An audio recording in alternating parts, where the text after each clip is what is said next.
네, 이 어제 발생한 벨기에 수도 브뤼셀의 연쇄 폭탄 테러와 관련해 순위파 무장 조직 이슬람 국가 IS가 자신들의 소행이라고 주장하고 나섰습니다. IS는 왜 브뤼셀에 연쇄 폭탄 테러를 일으킨 것일까요? 네, 전문가와 함께 자세히 살펴보겠습니다. 선문대 이원삼 교수 모셨습니다.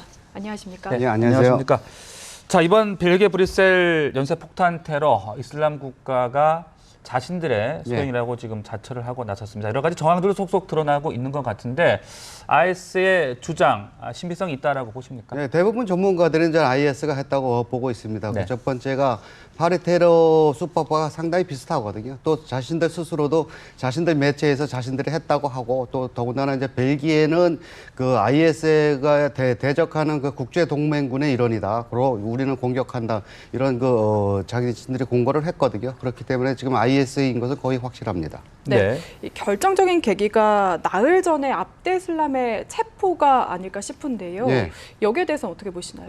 예, 압데슬람의 체포에 대한 반발일 수도 있고요. 네. 그다음에 압데슬람이 배신을 해서 정보를 알려주게 되면 자신들의 조직이 노출이 되기 때문에 이제 그런 것 때문에 이제 지금 공격을 하고 그럼에도 불구하고 자신들은 아직 건재하다. 즉 압데슬람이 체포가 됐음에도 불구하고 이제 건재하다. 뭐 이런 것들을 알려주기 위해서 지금 테러를 한 걸로 알려져 있습니다. 네, 그러니까 압데슬람이 배신을 할 것도 우려를 해서 좀 더 앞당겼다 이런 분석도 나오고 예, 있던데요. 그렇습니다. 그러니까 지금 벨기에에서 테러의 징후는 지금 전혀 나타나지 않고 있었거든요. 네. 그렇기 때문에 이제 급하게 이제 시기를 앞당겨서 장소도 변경했을 것이라고 지금 추측을 하고 있습니다. 네, 네. 그 압데슬람의 체포도 연관이 있겠고 또 브뤼셀을 선택한 이유 어디서 좀 찾아볼 수 있겠습니까? 브뤼셀에는 EU의 본부가 있습니다. 네, 나토의 그렇죠. 본부도 있고, 즉 유엔의 국제기구가 상당히 많거든요.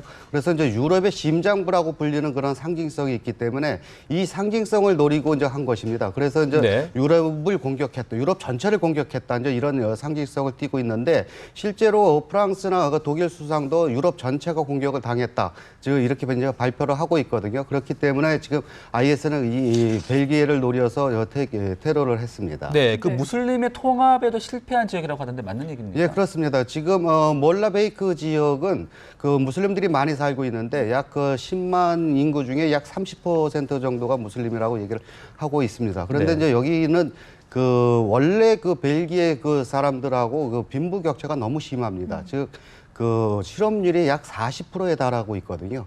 그래서 그러니까 지금 벨기에 전체적인 이 실업률이 약 9%인데 상당히 격차가 큽니다. 그렇기 때문에 이제 주류 사회와 통합하는 데 실패한 그런 케이스입니다. 네. 네, 이 현지인들도 아예 몰렌베이크는 출입을 꺼린다고 하더라고요. 현재 상황이 어느 정도로 심각한 건가요? 완전히 슬럼화되어져 있어서 무슬림들이 그러니까 그 지역에 살고 있는 사람들이 아니면 네. 거의 출입이 불가능한 그런 지역으로 되어져 있습니다. 네. 이번에는 이제 공항과 지하철역을 폭탄 테러 장소로 택했는데 이 같은 다중 이용 시설을 선택한 그 배경 어떻게 봐야 되겠습니까? 이 지역은 벨기에 특징이 주변에 프랑스, 독일, 네덜란드와 국경을 같이 하고 있습니다. 그래서 교통의 허브거든요. 그러니까 네. 이런 것을 이제 타격을 해서 자신들의 어떤 선전 효과를 이제 극대화시키고 있고요. 그다음에 이런 소프트 타켓이 계속 늘어나고 있는 것은 네네. 지금 시리아와 이라크에서 벌어지고 있는 국제군의 공격 형태에서도 기인하고 있는데 주로 공습에 위주하는 공격을 하고 있거든요. 만약 지상군 전쟁을 하게 되면 그 지상군에 대항하기 위해서라도 국내에서만 이제 그런 전투가 벌어지게 되는데 이런 공습 위주로 하게 되면 이 사람들은 역시 밖으로 돌리는 그런 전략을 쓰게끔 되어져 있습니다. 그래서 이제 유럽을 타켓으로 해서 유럽에서 계속 이런 소프트 전쟁을 지금 실행하고 있습니다. 네. 좀 더 구체적으로 장소를 살펴보면요. 공항 테러 같은 경우에 미국 항공사의 체크인 구역에서 폭탄이 터졌거든요. 여기도 의미가 있다고 봐야 됩니까? 네, 그렇습니다. 지금 가장 IS에서 주적은 미국이거든요. 그렇다 보니까 이제 미국의 상징성이 있는 것은 어디든지 이제 타켓을 하고 있습니다. 그럼에도 불구하고 미국 본토보다는 유럽에서 하는 것은 유럽이 상대적으로 좀 쉽거든요. 왜냐하면 유럽 안에 그 무슬림 2, 3세대들이 굉장히 많고 즉 완전히 현지화되어져 있는 사람들이고 또한 육로로 얼마든지 통행이 가능한 지역입니다. 그렇기 때문에 그 유럽에서 하대 유럽 안에서도 미국의 상징성이 있는 것을 타겟으로 하고 있습니다. 네, 그 파리 테러와도 여러모로 좀 닮은 꼴로 보이는데요. 그렇다면 IS가 계속해서 소프트 타깃에 집중을 해야 한다 이렇게 봐야 되겠습니까? 네, 그럴 겁니다. 왜냐하면 지금 IS는 이라크와 시리아에서 계속 그 세력이 위축되고 있거든요. 네. 그러니까 미국의 공습 플러스 러시아도 공습을 하고 있고, 그다음 그것에 이제 힘입어서 시리아 정부군하고 이라크 정부가 대대적인 반격을 하고 있습니다. 그래서 이제 몇 개의 영토를 지금 뺏기고 있거든요. 그런 것을 벗어나기 위해서라도 계속적인 이런 소프트 타겟을 하는 그런 테러를 할 겁니다. 네. 네. 네, 그리고 이 테러가 발생하기 하루 전에 벨기에 당국이 용의자를 공개 수배를 했는데 이름이 라크라위거든요. 예, 예. 어떤 인물인가요? 이 사람은 이 벨기에에서 태어났고 그다음에 2013년에 시리아를 방문했습니다. 그런데 이제 유럽으로는 언제 들어왔는지는 정확하게 밝혀져 있지 않습니다. 일부 매체에서는 작년에 들어왔다라고도 되어져 있습니다만은 정확하게 되어져 있지 않고 파리 테러와도 연루되어져 있는 걸로 알려져 있습니다. 그래서 그 파리 테러를 한 그 주범인 압두셀람과 같이 파리 테러 전에 이쪽 동구권을 여행한 그런 징후가 지금 밝혀지고 있습니다. 네. 네. 자, 그렇다면 이제 IS의 추가 범행 가능성도 좀 우리가 주목을 해봐야 할 것 같은데요. 어떻게 분석하고 계십니까? IS는 아마 계속 할 겁니다. 왜냐하면 지금 시리아와 그 이라크 내에서 계속적으로 지금 위축되고 있거든요. 그러니까 자신들이 그 수세로 몰리고 있기 때문에 그 수세를 극복하기 위해서라도 이런 테러는 계속적으로 일어날 것입니다. 네. 네. 그리고 이번 테러가 급작스럽게 앞당겨졌다면 장소가 바뀌었을 가능성도 있다고 말씀을 하셨는데 만약에 그렇다면 원래 테러를 감행했던 장소 어렵긴 하겠지만 예측을 해본다면 어딜까요? 지금 IS 입장에서는 가장 주적이 영국과 프랑스입니다. 네. 유럽 내에서는요. 그러니까 미국은 뭐 말할 것도 없고요. 그렇다 보면 그러니까 미국, 영국, 프랑스 이 세 개의 나라의 지금 가능성이 상당히 많은데 네. 프랑스는 이미 파리 테러를 한번 했고요. 그렇다면 남은 데가 이제 영국 정도인데 그 영국이나 미국 이 두 개의 나라가 아마 상당히 긴장을 하고 지금 대비 태세를 많이 하고 있습니다. 네. 네.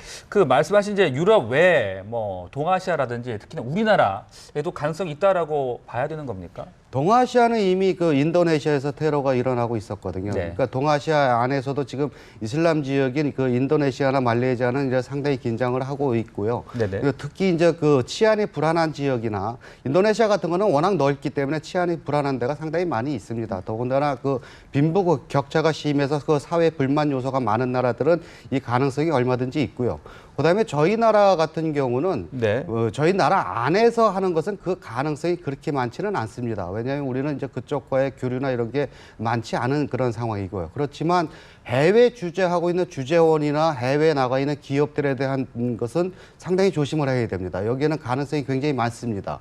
왜냐하면 지금 IS도 한국을 지금 국제 동맹군의 일원으로 지금 분류를 하고 있거든요. 네. 그렇기 때문에 해외에 나가 있는 분들은 상당히 조심을 좀 하셔야 될 겁니다. 네, 그런데 이게 불특정 다수를 대상으로 하기 때문에 미리 안다는 게 참 쉽지 않을 것 같거든요. 특히 어떤 점 조심해야 될까요? 근데 이런 것은 테러를 100% 막는다는 것은 사실상 불가능합니다. 네. 그렇기 때문에 이런 것을 이제 대비하기 위해서는 국내에서는 이제 이거와 관련된 어떤 법에 대한 정비도 좀 있어야 될 것이고요. 그다음에 해외 나가 계신 분들은 그 지역의 전문가들을 좀 채용을 해서 그 지역 상황이 그러니까 언론에 일반적으로 공포되는 것 갖고는 부족하고요. 네. 그 지역의 민심이 어떤 식으로 흐르고 있는가를 파악하는 것이 상당히 중요합니다. 네, 그리고 이 IS 현지 상황도 짚어보고 싶은데요. 지금 이라크, 시리아에서 점령지 상당 부분을 잃었다고 하던데 상황이 어떤가요? 네, 그렇습니다. 시리아에서는 먼저 보면 그 팔미라 같은 경우는 이제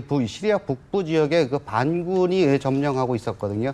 여기에 러시아가 이제 집중적으로 공격을 함으로 해서 이제 시리아 정부군이 어느 정도 찾았고요. 그다음에 동부 쪽에 중간 쪽에 있는 팔미라가 있습니다. 이건 유적 파괴로 지금 언론에서 굉장히 많이 보도가 되던 지역인데 이 지역은 그 다마스커스와 동부를 연결하는 전략적인 거점입니다. 여기도 지금 뺏겼습니다. 그다음에 그 이라크 지역을 보게 되면 라마디인데 라마디는 그 다마스커스에서 100km도 안 되는 아주 가까운 지역이거든요. 근데 여기도 지금 이라크 정부군에 의해서 지금 IS가 철수를 했고요. 그다음에 지금 이라크 정부군이 그 북부에 있는 모수를 대대적으로 공격할 준비를 하고 있습니다. 그러다 보니까 IS 세력이 계속적으로 이제 위축되고 있는 상황입니다. 네. 지금까지 브뤼셀 폭탄 테러와 관련해 이원삼 선무대 교수와 함께 말씀 나눴습니다. 고맙습니다. 네, 잘 고맙습니다. 들었습니다.